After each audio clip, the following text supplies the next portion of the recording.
আসসালামু আলাইকুম প্রিয় ভাই বোনেরা, কেমন আছেন সবাই? আশা করছি যে যেখান থেকে বসে আমার রেসিপি দেখছেন সবাই অনেক বেশি ভালো আছেন, সুস্থ আছেন। আপনাদের সুস্থতা কামনা করে বিফ কাবাবের একটি রেসিপি নিয়ে এই মুহূর্তে হাজির হয়েছে আপনাদের মাঝে। আশা করব আমার আজকের এই রেসিপিটিও অনেক বেশি ভালো লাগবে, তাই ভিডিও শুরুতে রিকোয়েস্ট করছি সম্ভব হলে পুরোটা ভিডিও জুড়ে আমার সাথে থাকার চেষ্টা করবেন।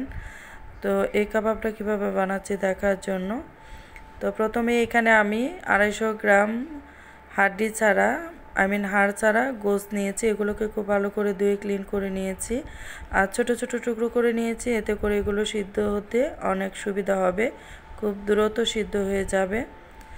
আর এই যে দেখতে পাচ্ছেন, এটা হচ্ছে বুটের ডাল। আমি হাফ কাপ বুটের ডাল 2 থেকে আড়াই ঘন্টা সময় লাগিয়ে ভিজিয়ে রেখেছিলাম। ইতিমধ্যে এটাও কিন্তু অনেকটা নরম হয়ে আসছে। এবার আমি যে ফ্রাই প্যানে রান্না করব গোশতটা, সেই ফ্রাই প্যানে ঢেলে নিচ্ছি আর এক এক করে সবগুলো মশলা এখানে আমি অ্যাড করে দেব। এই বিফ কাবাবটা কিন্তু অনেকের কাছে অনেক নামে পরিচিত। আমরা অনেকেই বিফ কাবাব বলি, আবার টিকা বলি।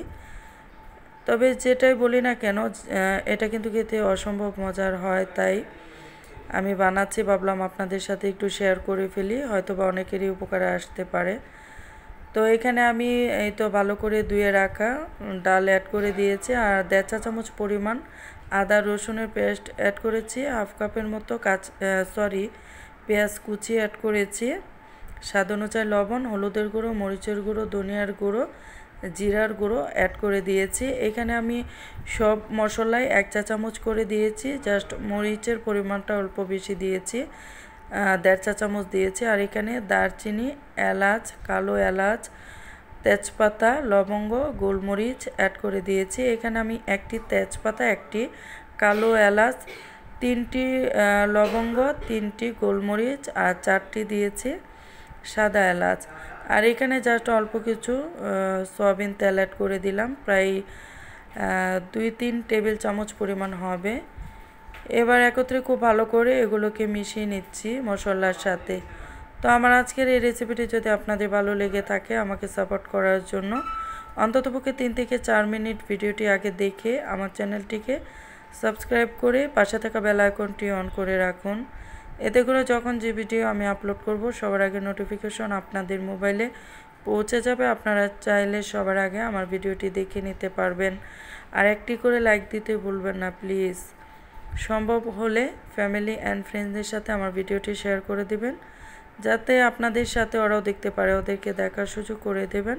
আর যেসব ভাই বোনেরা প্রতিনিয়ত আমাকে সাপোর্ট করছেন তাদের জন্য আমার মন থেকে অনেক বেশি দোয়া রইল। সবগুলো মশলা মাখা হয়ে যাওয়ার পরে ঢাকনি দিয়ে ডেকে কিছুক্ষণ রান্না করে নিয়েছি। দেখুন, এটা বলক আসার পরে প্রচুর পরিমাণ পানি উঠেছে। আমি কিন্তু এখানে পানি অ্যাড করিনি। এবার এই পানি দিয়ে চুলার হিটটা কমিয়ে আরও কিছুক্ষণ কুক করে নেব। তবে আপনাদের কারো যদি মনে হয় গোস্তের পানি দিয়ে গোস্তগুলো সিদ্ধ হচ্ছে না, সেক্ষেত্রে এখানে কিছু ফুটন্ত গরম পানি ইউজ করতে পারেন, তবে ঠান্ডা পানি ইউজ করা যাবে না। এটাকে প্রায় আমি 1 ঘন্টার মতো চুলার হিটটা কমিয়ে বসিয়ে রেখেছিলাম। ইতিমধ্যে কিন্তু এই ডাল আর গোস্তগুলো অনেক ভালোভাবে সিদ্ধ হয়ে গেছে। এ পর্যায়ে আমি এলাচ, দারচিনি আর লবঙ্গ গোটা মশলাগুলো আর কি ফেলে দেবো উঠিয়ে। তবে আপনারা চাইলে একসাথে বেটেও নিতে পারেন।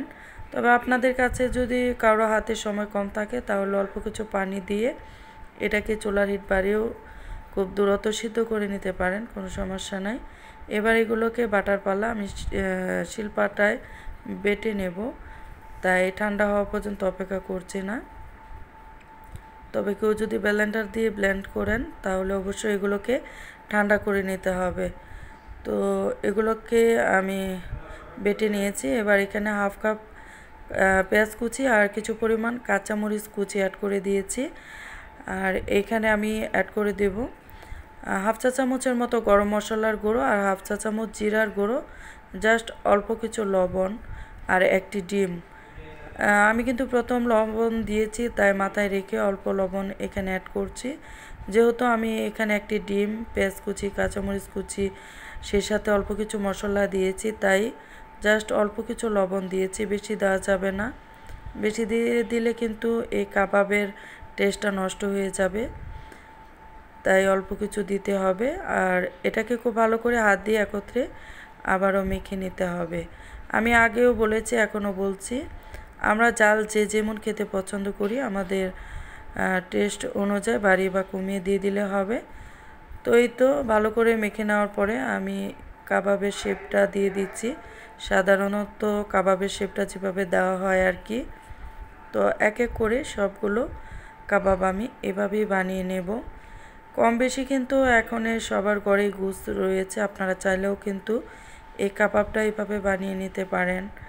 আর কাবাব বানানোর জন্য শুধু কোরবানির গোশত হতে হবে এমন কোনো কথা না, যখন খুশি তখন গোশত দিয়ে বানিয়ে নিলেই হবে। তবে কোরবানির গোশত দিয়ে বানানোর মজা একটু ভিন্ন রকম, কারণ কোরবানির গোশত হচ্ছে সিন্নির গোশত, এই গোশতটা কিন্তু খেতে খুব বেশি ভালো লাগে অন্যান্য গোশতের থেকে।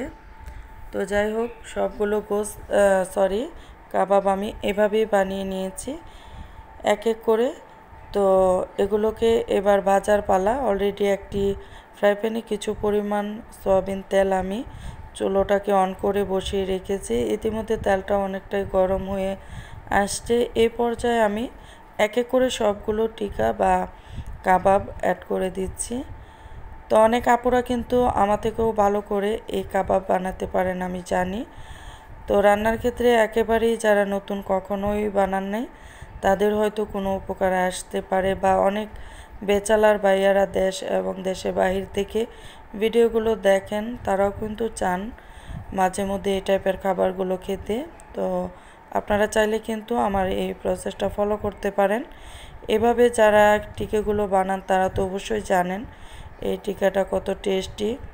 আর যারা কখনো বানান নাই, আমি বলবো একবার হলো ট্রাই করবেন, নিজে থেকে বুঝে যাবেন এভাবে টিকাগুলো বানালে কত টেস্টি হয়। তো এক পাশ হয়ে যাওয়ার পরে আমি একটু উল্টিয়ে দিচ্ছি, আরেক পাশ হওয়া পর্যন্তই অপেক্ষা করব।